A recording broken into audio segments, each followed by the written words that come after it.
할렐루야.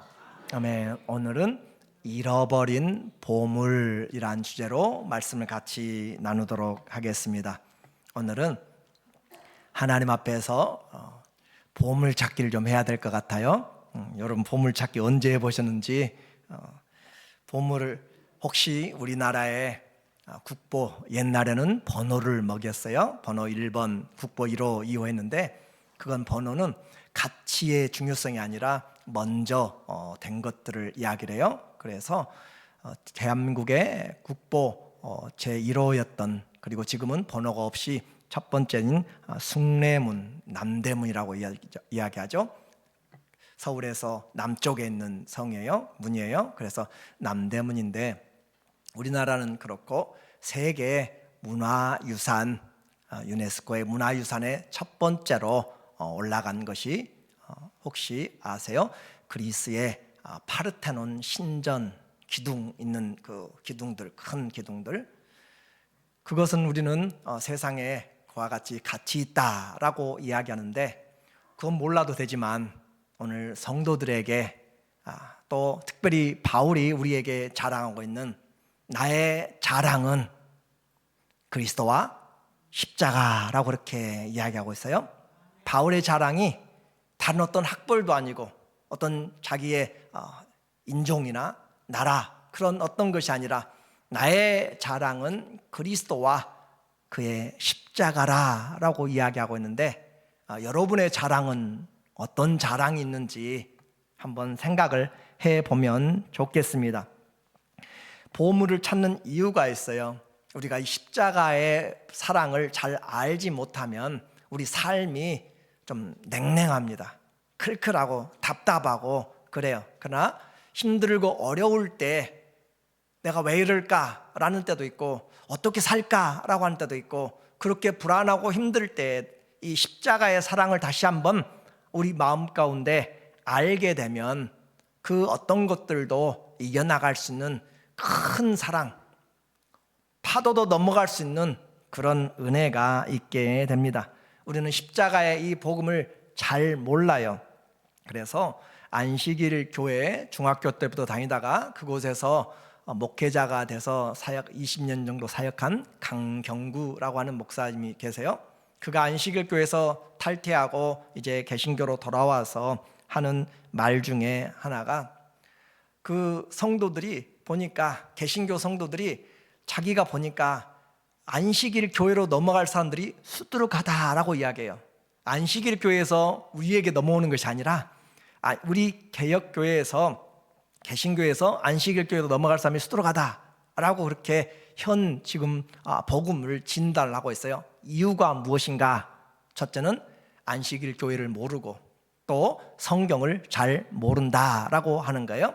그래서 우리가 교회마다 또 성경책마다 찬송가마다 앞에 뒤에 십계명이 있잖아요.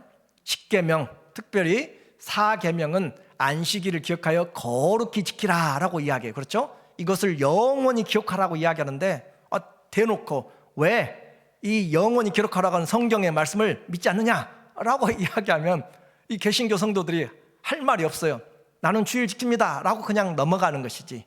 그래서 이와 같이 복음을 잘 모르고 조금만 성경에 대해서 이야기를 하면, 내가 믿고 있는 십자가의 복음이, 내가 믿고 있는 예수 그리스도의 이 복음이 얼마나 가치 있고 큰 은혜인지를 모르니까 이단과 사이비들이 이야기했을 때, 바울은 이야기합니다. 갈라디아 교회도 내가 전한 예수 외에 다른 복음을 전하면 어떻게 해요? 저주를 받을지어다 라고까지 이야기하면서, 우리는 예수 그리스도의 복음을 너무 값없이 정말로 받았는데 그 가치를 몰라요. 그가 율법을 지키려고 안식일에 그렇게 매달려서 수년 동안, 수십 년 동안 그렇게 하다가 이 그리스도의 십자가를 보니까 우리의 구원은 다른 어떤 것도 아니에요.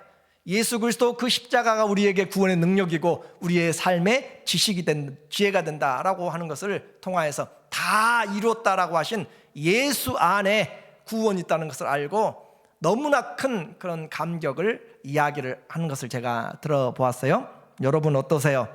여러분은 이 복음이 얼마나 가치가 있는지 바울이 말한 것처럼 내 자랑은 교회 장로, 목사, 직분이 아니라 우리 자랑은 수십 년 신앙생활한 것이 아니라 예수 그리스도, 그분과 그의 십자가의 사랑이 내 자랑이 된다면 우리는 세상을 잘 믿음으로 살아갈 수가 있습니다.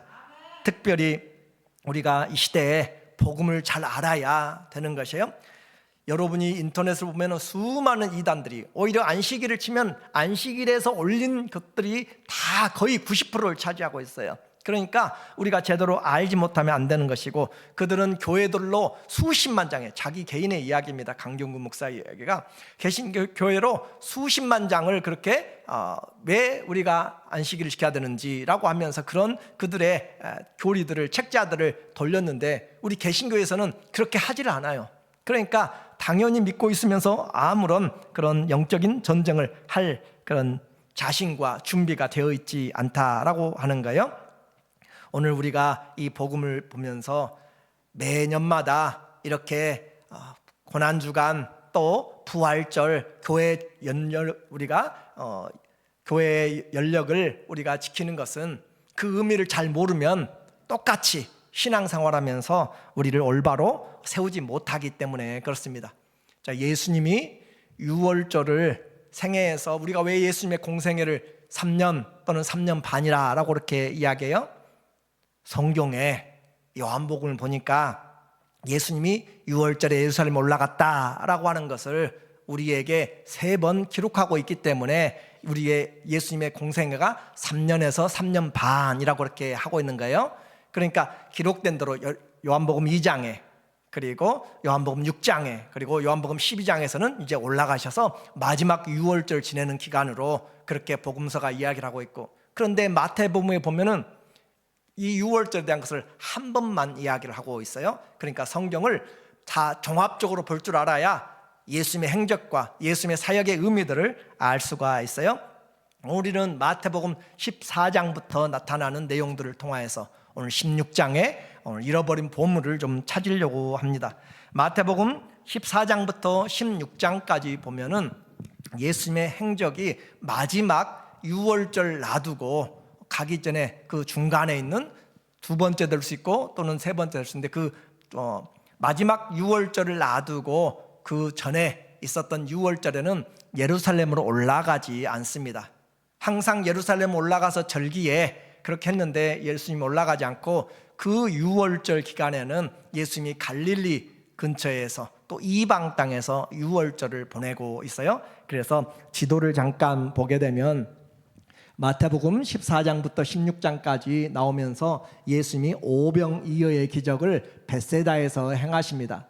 그러므로 예수님이 유월절에 가까웠는데 예루살렘으로 가서 사마리아를 지나 예루살렘으로 가셔야 되는데 안 가시고 예수님이 이곳에서 이 갈릴리 지역에서 저 두로와 시돈을 거쳐서 또 이 데카볼리라고 하는 10개의 도시, 이방인 도시로 거쳐서 다시 마가단 지역 또는 막달라, 마리아가 살았던 그 막달라라고 하는 그 마가단 지역에서 다시, 그리고 예수님이 갈릴리를 통과하여서 저 위에 있는 빌립 카이사라 빌립보 지방을 거쳐서 저 가장 위에 있는 마운틴 헬몬산까지 올라갔다가 내려와서 그리고 예루살렘으로 마지막에 올라갑니다.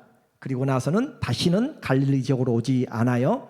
그래서 오늘 이 16장의 이야기는 예수님이 유월절을 이 지역에서 보내고 오병이어 사병이어를 하시고 나서 이 마운틴 헐몬을 올라가는 과정에 카이사라 빌립보 지방에서 일어나는 그런 사건을 저희가 같이 좀 살펴보려고 해요. 그래서 오늘 하나님의 말씀 가운데서 먼저 우리가 알아야 될 것은, 이 사건은 예수님이 돌아가시기 전 한 6, 7개월 전에 일어났던 사건이다라고 한 것을 생각합니다. 그래서 예수님이 이제 사역을 마무리하는 그런 단계가 되었어요.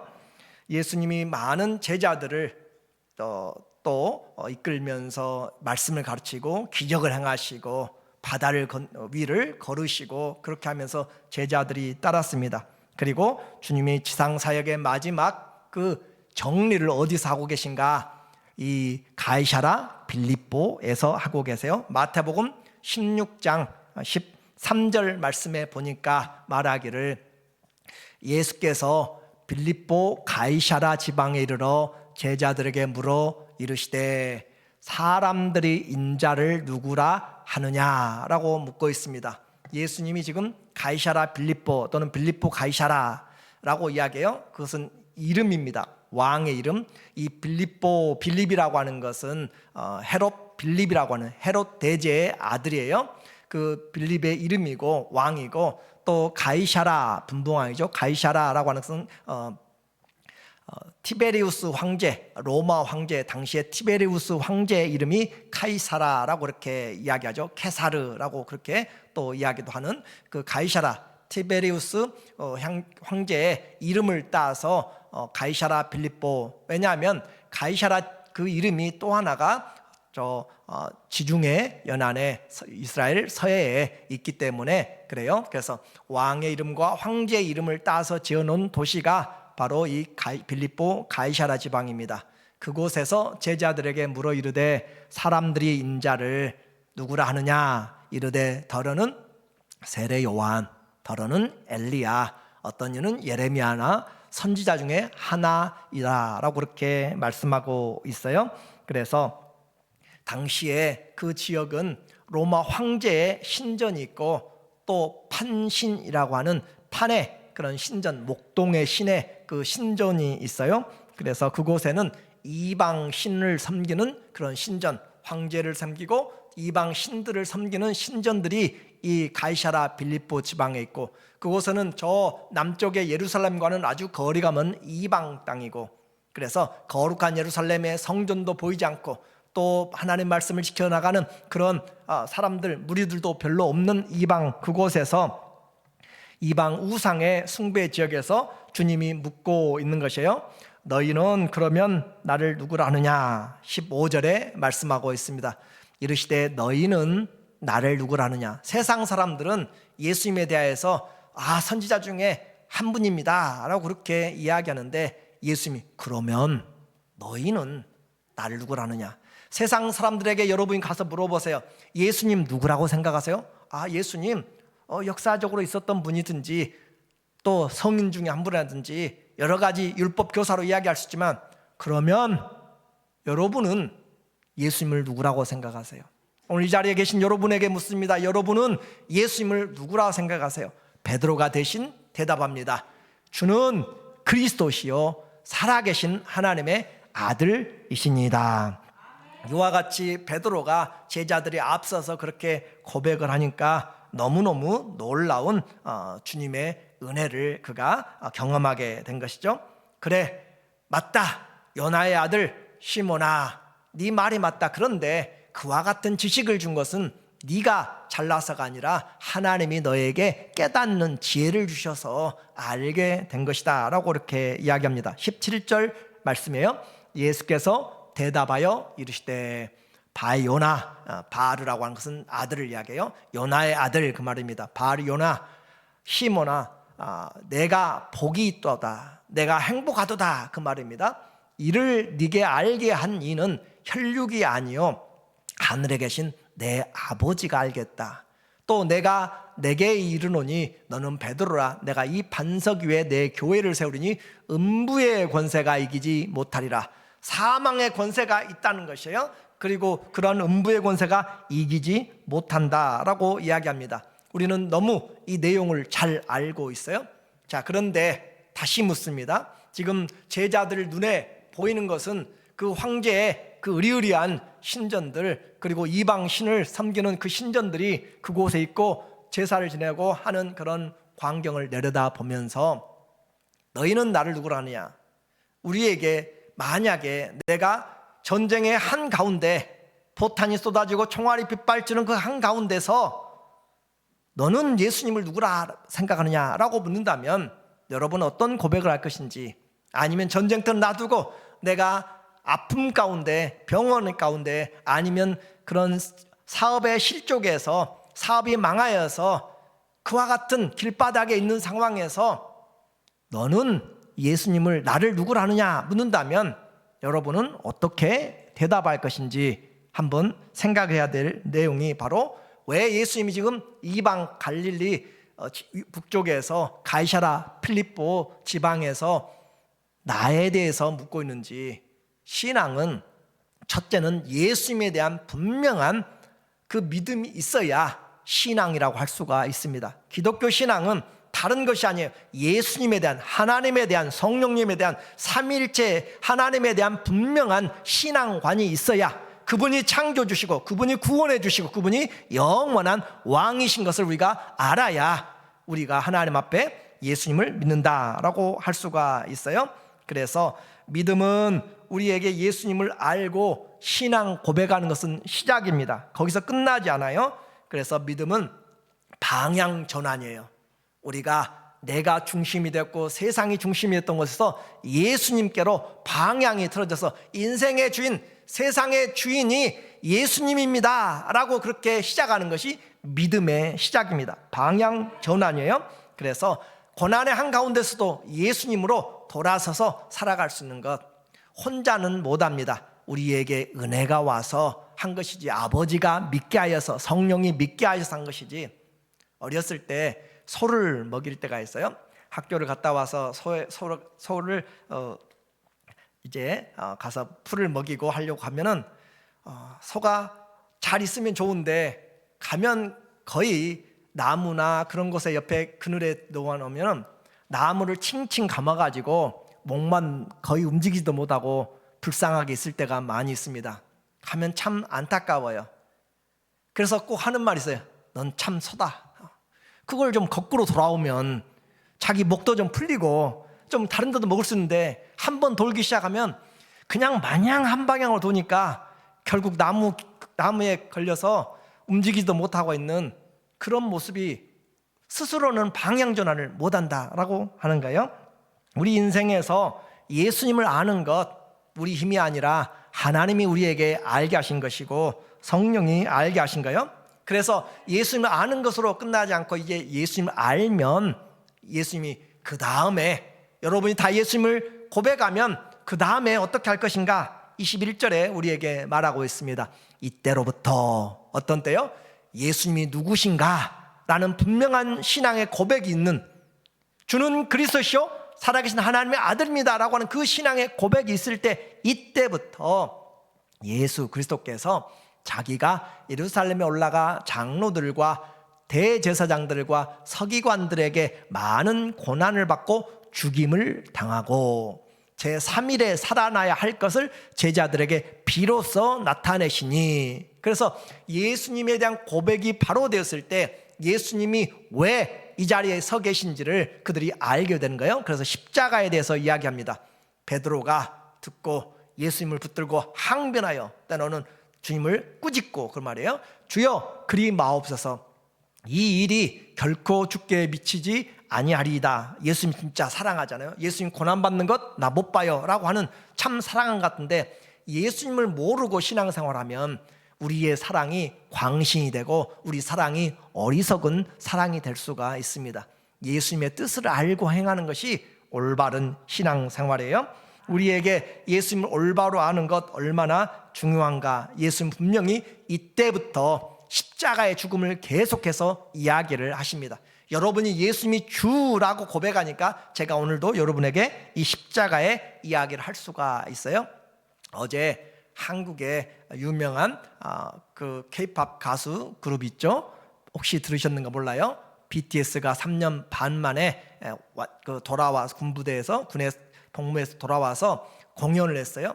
그곳에 많은 사람들이 몰렸다라는 것으로 그렇게 이야기들을 시작합니다. 그런데 제가 지금 여러분에게 이야기하려고 하는 것은 그 일을 위해서 세계 각국에서 그 팬들이 왔어요. 그들의 팬덤의 이름을 아미라고 하는, 그 군대라고 하는, 육군이라고 하는 그 군대의 이름으로 그만큼 로열티, 충성을 가지고 그들이 와서 인터뷰를 합니다.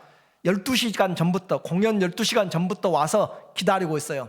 힘들지 않습니까? 라고 물어보니까 3년 반 동안이나 이들이 오기를 기다렸는데 12시간 기다리는 것 아무것도 아닙니다. 오히려 내가 이 자리에 있다는 것이 기쁩니다 라고 하는 것을 들었을 때, 여러분은 어떤 느낌을 받을지 몰라도 저는 그래요. 우리는 예수님을 자랑한다고 하면서, 십자가를 자랑한다고 하면서 몇 분 섬기는 것도 힘들어하고 지쳐하고 그러는데 이들은 자기 돈 들여서 한국까지 날아오잖아요. 거기서 몇 날 머물면서 그리고 자기 돈 쓰고 다 해가면서 하면서도 이 시간에 내가 여기에 있다는 것이 기쁘다라고 하는 그 고백, 저는 그들을 비난하는 것이 아니라 우리가 도전을 받았으면 좋겠다, 그런 의미입니다. 주님 사랑 잘못 알면 우리는 베드로처럼 예수님이 이제 하늘 보좌에 오르시고 그러면 우리도 좀 앉아서 영광을 누리자라고 그렇게 잘못 생각하고 있으면 우리는 잘못된 신앙을 하게 됩니다. 그 다스림 맞습니다. 그러나 그리스도의 십자가를 통과할 때, 십자가를 같이 지를 때 영광이 있는 것이지 십자가의 죽음 없이는 부활이 없습니다. 오늘 우리에게 다시 예수님이 이제 이야기해요. 24절에 말씀하고 있습니다.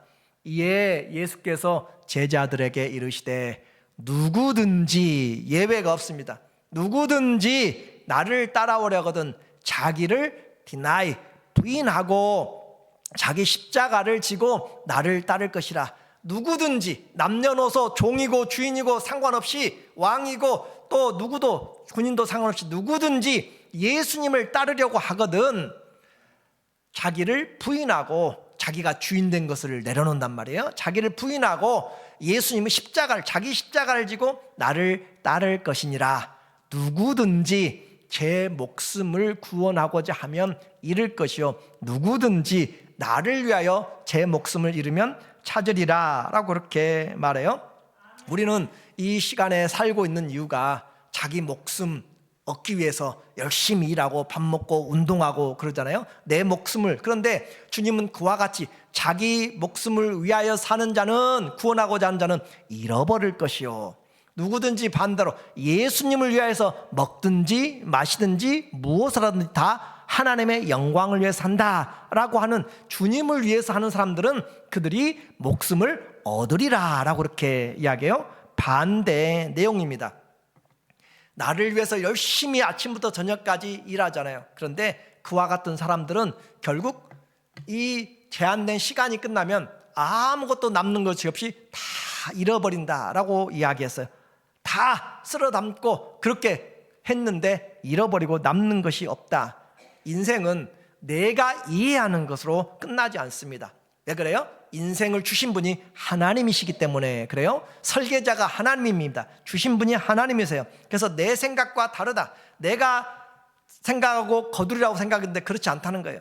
전쟁이 안 일어났다고 생각했는데 일어난다는 것이고, 전쟁이 또 어떻게 될지 우리보다 하나님의 계획 안에서 이루어져 가고 있는 것이에요. 그래서 하나님 앞에서 나를 위해서 목숨을 내가 여러 가지를 하게 되면 다 잃어버리게 된다. 우리는 잘 알고 있습니다. 갈라디아서 요즘 계속 보고 있는 거죠. 갈라디아 6장 7절 말씀이죠.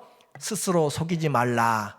하나님은 업신여김을 받지 아니하시나니. 개역 한글에는 하나님은 우리에게 만율이 여김을 받지 않는다라고 그렇게 이야기하죠. 만홀히 여김을 받지 않는다, 업신여김을 받지 않는다.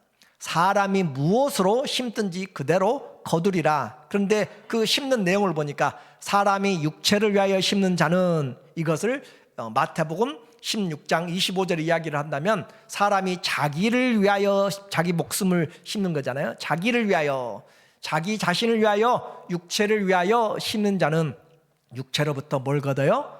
썩어질 것을 거둬요. 썩어지는 것은 가까이 하는 것이 아니라 멀리 해야 될 것이에요. 썩어진 것을 거두는 것이고, 성령을 위하여, 이 말은 다른 말로 예수님을 위하여, 그리스도를 위하여 목숨을 잃은 자들은 찾으리라 라고 했는데, 성령을 위하여 심는 자들은 성령으로부터 영원한 생명을 얻으리라, 거두리라 라고 그렇게 이야기하고 있어요. 이 말씀 하나, 오늘 이 말씀 하나만 우리가 정확하게 알아도 인생이 바꿔지게 되는 거예요. 내가 내 인생을 위하여서 운동도 열심히 하고 공부도 열심히 하고 사업도 열심히 하고 했는데, 이것 하다가 나중에 시간 되면 다 나를 위하여 심은 것은 결국 나중에는 하나님 평가하실 때 다 썩어진 것만 거두게 된다라고 그렇게 이야기를 하고 있습니다. 이 말씀에 우리의 인생이 있다, 다시 한번 말씀드리고 있어요. 26절에 말씀하고 있습니다. 26절, 사람이 만일 온 천하를 얻고도 제 목숨을 잃으면 무엇이 유익하리요?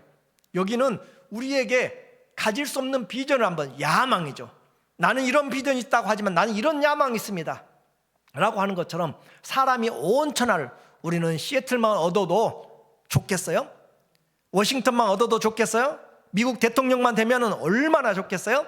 근데 세상을, 천하를 다 얻어도 자기 목숨을 잃어버리면 무엇이 유익하리요? 내가 죽으면 아무 유익이 없다라고 그렇게 이야기를 하고 있습니다. 사람이 무엇을 주고 제 목숨과 바꾸겠느냐? 우리에게 알기 쉽게 이야기를 하고 있어요. 자, 내 생명과 세상의 영광과 어디가 더 크단 말이에요? 내 생명이 크다라고 주님은 이야기를 하고 있어요. 여러분은, 우리는 어떻게 해요? 내가 그래도 돈벼락이라도 맞아보면 좋겠고, 내가 좀 대통령이라도 당선되면 좋겠고 하고, 우리는 믿음을 뒤로 미루고 믿음에 대해서, 그리스도에 대해서 생각을 어떻게 하는지 몰라요. 그러나 성경은, 인생을 주신 분은 우리에게 말하기를 온 천하를 얻어도 아무 유익이 없다. 천년 기원, 지금 주후 1000년부터 1000년 기간에, 지금 2000년이니까 1000년 기간에 가장 역사상으로 큰 일을 했던 사람이 누군가라고 타임즈가 선정한 것이 칭기스칸이었습니다. 그리고 그 전에는 알렉산더 대왕이 그렇게 단시간에 세계를 정복했죠.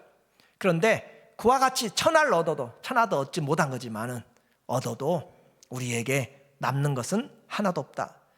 27절 말씀하고 있어요. 인자가 아버지의 영광으로 그 천사들과 함께 오리니. 자, 분명히 하나님의 아들이 예수님이 이 땅에 오실 때, 그때 각 사람이 행한 대로 갚으리라. 각 사람이 어떻게 해요? 심은 대로 갚으리라. 자기를 위해서 열심히 일했어요. 그래요, 수고했어요. 그런데 나중에 이 세상에서는 거두고 얻을 수 있어요. 돈을 많이 벌 수 있고, 많은 영광을 누릴 수 있어요. 권세를 가질 수 있고, 명예를 가질 수 있어요. 그런데 이 세상이 끝나고 주님이 오실 때는 아무것도 없이 썩어진 것만 걷게 될 것이다. 반대로 나를 위해서 이 세상에서 내가 좀 즐거움을 좀 양보하고, 내가 쓸 물질도 좀 양보하고, 내가 가지고 있는 재능으로 세상의 어떤 것보다, 내가 그것들을 세상으로 유명한 것보다 주님을 향하여서 그렇게 해나가면서 내가 즐길 것들을, 누릴 것들을 좀 양보하고 그리스도를 위하여서 섬겼더니 주님의 나라가 올 때 영생으로 우리에게 거두게 하신다라고 이야기했습니다. 자, 세상은 우리에게 붙잡으라 라고 이야기합니다. 예수님은 어떻게 해요? 내려놓으라 라고 이야기해요. 세상은 우리에게 아무튼 살아라라고 이렇게 이야기합니다. 자신을 나타내라고 이야기합니다. 그러나 예수님은 좀 자신이 죽어져라 라고 이야기합니다. 좀 낮아져라 라고 이야기합니다. 그리고 세상은 얻어라 할 수 있으면 물 들어올 때 뭐 해야 돼요? 노를 해야 돼요. 이분들은 참 깨어있는 분이고, 이분들은 자는 분이시고, 물 들어올 때 자면 안 돼요. 큰일 나요. 물 들어올 때 노를 줘야 되는데, 우리가 하나님 앞에서 이와 같이 주님 앞에서 세상에 내가 기회가 있을 때 얻어라 라고 이야기하는데, 예수님은 나눠주라 라고 그렇게 이야기를 하고 있어요. 나를 위해서 살라 라고 이야기하는데, 예수님은 나를 위해서가 아니라 다른 사람을 위해서, 주님을 위해서 살라 라고 그렇게 낮아지라고 이야기해요. 심은 대로 거둡니다. 인생 반드시 심은 대로 거둡니다. 자, 자기 부인의 삶, 나를 부인하고 살아가면 손에 잡히는 것 아무것도 없습니다. 그런데 생명이 시작되고요, 은혜와 평강이 시작되고요, 우리의 삶의 산 소망이 시작되는 것이 바로 예수님 앞에 붙잡혀서 사는 것입니다. 예수님, 내가 예수님 누군지 압니다. 나 예수님 믿어요. 몇십 년 됐어요. 직분이 뭐예요? 그렇게 주님은 따지지 않습니다. 나를 따르려거든 누구든지 자기를 부인하고 자기 십자가를 지고 나를, 주님을 따라오라. 예수님의 제자가 되는 조건은 두 가지로 성경에서 이야기했어요. 하나는 자기를 부인하고 십자가를 지라 라고 이야기했고, 하나는 너희가 서로 사랑하라. 그리하면 세상이 너희가 내 제자인 줄 알리라. 십자가를 지라는 것하고 하나는 사랑하는 것으로서 우리가 제자됨을 알게 됩니다. 여러분은, 우리는 예수님의 제자입니까? 예수님 믿는 것만으로 내가 예수님 믿어주고 오늘 이 교회에 내가 나와준 것이 얼마나 고맙냐고 착각하면 안 됩니다. 저를 위해서 여러분 신앙생활하는 것이 아니고요, 여러분을 위하여서 하는 것이에요. 우리의 신앙생활 잘 생각해야 됩니다. 내가 하나님 앞에서 이와 같은 창조의 주, 구원의 주, 심판의 주, 만왕의 왕, 만주의 주님을 섬길 수 있는 그 주님을 위해서 내가 살아갈 수 있는 기회가 얼마나 영광스러운지 모릅니다. 그런데 이 시대는 우리가 이 주의 영광스러운 보물을 잃어버렸습니다. 기독교가 왕성할 때는 언제 정신을 차리고 왕성했습니까? 가난할 때입니까? 부자일 때입니까? 여러분에게 묻습니다. 고난받을 때 믿음이 반짝반짝 살아납니까? 편안할 때 살아납니까? 초대교회 성도들 목숨 걸고 그렇게 지킬 때 믿음을 가지고 예수 아니면은 그들은 다른 것과 타협하지 않았습니다.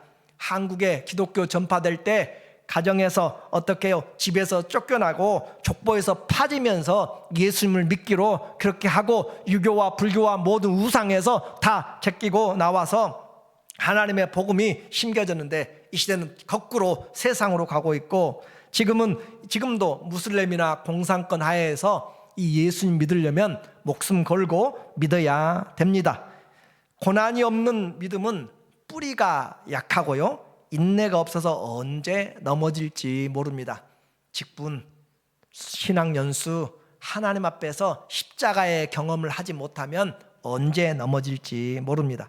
반대로 고난을 겪어낸 믿음은 어떤 풍파가 몰아쳐도 이겨낼 수가 있습니다. 어린이들은 세상 사는 걸 두려워하지만 베테랑들은 죽고 사는 것에 그렇게 큰 개의치 않습니다. 우리에게 하나님의 그리스도의 십자가를 내가 붙들고 또 그 사랑을, 나를 위해서 죽으신 주님을 내가 안다면, 이 생명 다시 살았으니까 주님을 위해서 드리는 것이 마땅하다고 생각하는 거죠. 고난 없는 믿음 자랑할 수가 없습니다. 욥기 23장 10절에 잘 아시는 말씀이죠. 그러나 내가 가는 길을 그가 아시나니 그가 나를 단련하신 후에는 내가 pure gold라고 하잖아요. 순금같이 되어 나오리라. 진짜 가치 있는 믿음으로. 베드로전서 1장 7절에 너희 믿음의 확실함은 불로 연단하여도 없어질 금보다 더 귀해. 우리 믿음은 금보다 더 귀한 것이에요. 예수 그리스도께서 나타나실 때 칭찬과 영광과 존귀를 얻게 할 것이라. 고난과 어려움을 지나가면 주님이 우리에게 칭찬과 존귀와 영광으로 관 씌우시려고 기다리고 있습니다. 이 시대에 교회를 위협하는 것들이 바로 예수님 믿지 말라는 것이 아니라, 예수님 우리에게 말씀하신 제자가 되지 말고 십자가를 지지 말라라고 하는 거예요. 기적 믿습니다. 말씀 믿어요. 그런데 뭐가 없어요? 주님을 따름이 없어요. 십자가가 없는 신앙. 주여 주여 하는 자는 많습니다. 주여 주여 기도한 자도 많습니다. 그런데 주여 주여 하면서 십자가를 지는 사람은 많이 있지 않습니다. 어떠세요? 우리는 주여 주여 부르지만 십자가를 지려고 생각하는 사람들, 주님은 오늘도 그 황제의 신상들이 있는 곳에서 또 우상이 있는 그 판의 신전에서 너희는 나를 누구라 하느냐, 이때로부터 예수님이 십자가에 죽으시고 부활할 것을 이야기하고 있습니다. 그래서 주여 주여 하지만 주님 왜 불러요? 축복 주세요. 주님 왜 불러요? 성공 주세요. 주님 왜 불러요? 건강하고 우리 자식들이 잘 되고 나 잘 되고. 좋아요. 그러나 주님에게 더 본질적인 것은 내가 잘 되는 이유가 뭐냐 이 말이죠. 내가 자녀들이 왜 잘 되기를 원하냐는 것이죠. 이 시간에 우리에게 주어진 잠깐의 몇십 년에 그것으로 끝나버리면 안 되는 거예요. 예수님은 많은 무리들이 따라옵니다. 그래서 누가복음 14장 24절도 뒤에 많은 사람 따라올 때 25절에 말씀하고 있어요. 예수께서 많은 무리가 자기를 따르는 걸 보시고 누구든지 나를 따라오려거든 자기를 부인하고, 심지어는 자기 처자와 처자를 버리지 아니하고 심지어는 자기 자신까지 내려놓지 않으면 능히 내 제자가 되지 못한다라고 이야기하고 있습니다. 자, 이제 우리의 신앙을 다시 이제 마무리하겠습니다. 십자가는 아무나 질 수가 없습니다. 누가 질 수 있어요? 그리스도를 올바로 고백하고 그 말씀을 통하여서 내 삶의 주인이 바뀌어진 사람, 내 인생의 주인이 바뀌어진 사람이 신앙의 그 길을 갈 수 있습니다. 기적의 신앙에 머물면 안 돼요. 예수님 나의 주님입니다, 그리스도입니다 라고 고백하는 것에 끝나면 안 되고 해야 될 것이 주님 앞에 이 따름의 삶, 십자가의 삶을 내가 짊어지고 주님을 바라보아야 진짜 제자가 되는 것이에요. 그래서 내 신앙의 자리, 주님을 위하여서 내가 서 있는 자리가 내가 한번 예배 드려주는 것으로, 한번 교회 새벽기도 나가는 것으로, 내가 한 번씩 물질 헌금하는 것으로, 교회 와서 봉사하는 것으로 그렇게 교만하면 우리는 그리스도를 잘 알지 못합니다. 우리는 할 일을 다 한 것처럼 내가 몇십 년을 주를 믿으면서 주일도 이렇게 가서 고생했는데 라고 하면서 십자가가 없는 삶을 산다면 우리는 올바른 신앙이 아닙니다. 수많은 사람들이 그리스도는 아는데 십자가는 잃어버렸습니다. 십자가가 없기 때문에. 그러면 도대체 십자가가 뭐예요?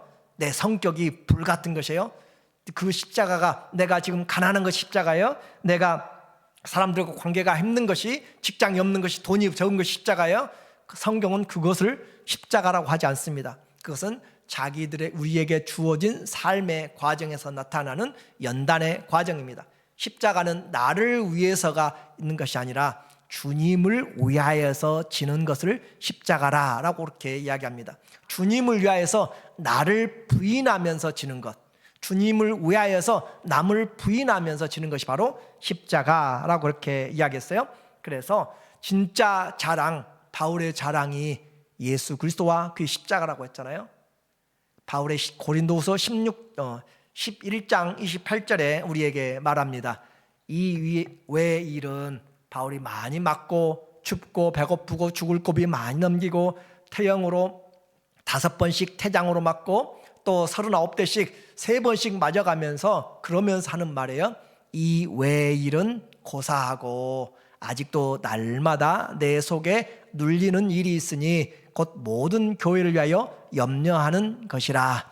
교회가 그의 자랑이기 때문에, 교회는 분명히 지켜져야 되기 때문에, 성도들의 신앙이 분명히 지켜져야 되기 때문에 그의 자랑이다 라고 그렇게 이야기합니다. 그리고 베드로는 베드로전서 4장 13절과 14절에 오히려 너희가 그리스도의 고난에 참여하는 것으로 즐거워하라.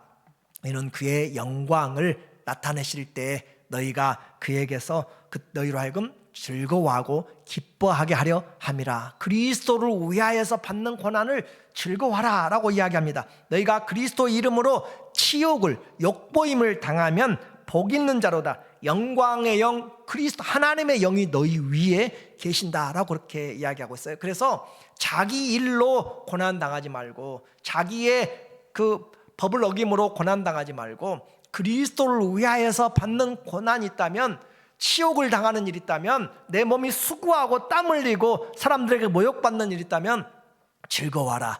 영광의 영, 하나님의 영이 지금 여러분 위에 있다라고 그렇게 말씀하고 있어요. 오늘 우리는 잃어버린 보물, 십자가가 우리의 보물인데 잃어버리고 나는 십자가 보물 없는 삶을 살고 있는지 모릅니다. 주님은 분명히 말씀하십니다. 히브리서 12장 2절 말씀에 보니까 믿음의 주라고 이야기했어요. 믿음의 주요 또 온전하게 하시는 이인 예수를 바라보자. 그는 그 앞에 있는 기쁨을 위하여, 그 앞에 있는 기쁨이죠. 죽음 너머에 있는, 고난 너머에 있는 그 앞에 있는 기쁨을 위하여 십자가를 참으사. 예수님이 모욕을 당하셨다니까요. 예수님이 침뱉음을, 여러분에게 침뱉음을 당한다면 여러분 참겠어요? 안 참잖아요. 그런데 모욕을 당하고 그렇게 채찍질 당하고 생명까지 내어주면서 십자가를 참으사 부끄러움을 개의치 아니하시더니, 창조주가 다 벌거벗겨져서 그렇게 피 흘리시며 사람들에게 조롱거리로 그렇게 장대 위에 달려서 지나가는 사람마다 볼 수 있도록 세워진 것은, 부끄러움을 참으신 것은 우리 하나님 보좌 참으시더니 하나님 보좌 우편에 앉으셨다라고 이야기합니다. 이제 우리는 어떻게 해야 됩니까? 우리 인생의 운전대를, 주님이 주 그리스도 왕이라고 그렇게 고백한 사람은 운전대를 맡겨야 돼. 운전대를 맡기면 내가 가고 싶은 데 가지 않습니다. 주님이 가고자 하는 곳으로 차가 갑니다. 다시 한번요. 여러분이 차 운전을 잡으면 운전대로 여러분이 쇼핑몰에 갑니다. 여러분이 가고 싶은 대로 갑니다. 그러나 주님이 여러분의 인생의 주인이라면 주님이 원하는 것으로 인생의 방향을 바꾸어 가야 돼요. 목적지를 바꿔야 됩니다. 그래서 내가 기뻐하는 것, 이곳에 가면 내 기쁨이 있어, 나를 위하여 심는 자는 다 썩어질 것이고, 힘들지만 저곳에 가면 주님이 기뻐하셔 라고 하면, 그 주님이 기뻐하는 곳에 가면 그곳으로부터 영생을 얻게 됩니다. 누구든지 자기를 위하여 심는 자들은 썩어질 것을 거두고, 누구든지 주를 위하여 심는 자들은 주님께로부터 심은 대로 거두게 됩니다. 오늘 우리에게 직분, 분명히 주의 영광, 나의 몸된 교회를 위하여서 내 육체, 그리스도의 남은 고난이 있어요. 그리스도의 남은 고난을 내 몸에, 교회를 위하여 내 몸에 채운다. 여러분이 직분을 맡은 것, 집사, 장로, 권사, 안수집사, 모든 또 성도님도 마찬가지, 우리에게 이 성도라고 하는 거룩한 신분이잖아요. 그것은 우리로 하여금 주님께서 우리의 삶에 영광스러운 직분으로 주신 것이고 신분으로 주셨습니다. 은혜의 직분입니다. 또 감사의 직분입니다. 그래서 우리에게 사모하라 라고 이야기해요. 여러분이 그렇게 이미 직분을 가지고 있으면 맡은 자에게 구할 것은 충성이라고 그렇게 이야기하고 있습니다. 왜 충성해야 돼요? 때가 악하기 때문에 그렇습니다. 시간이 얼마 남지 않았습니다. 첫째 전쟁, 언제 테러가 일어날지, 언제 사고가 일어날지 알지 못합니다. 언제 자연재해가 일어날지, 언제 내가 아플지 아무도 알지 못하고 점점 늙어가고 세상에 살아가면서 우리는 주님이 주시는 행복보다 세상이 주는 마약 같은 그런 행복에 더 즐거워하고 있습니다.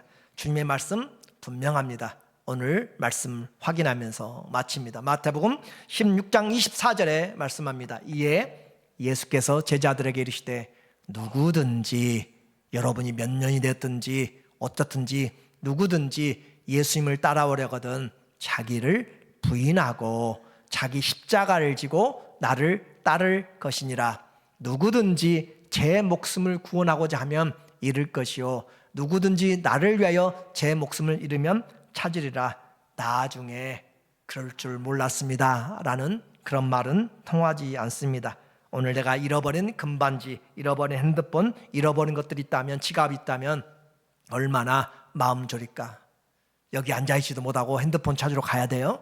그런데 오늘 잃어버린 십자가, 그 십자가는 보이지도 않고 생각나지도 않다면 오늘 우리가 주님 앞에 이 예배 드리는 것, 이 하나님 앞에 부활의 준비를 하는 것, 우리의 신앙생활 의미가 없습니다. 십자가 때문에 애통하는 자 복된 우리 모두 되시기를 예수님의 이름으로 축원합니다. 아멘.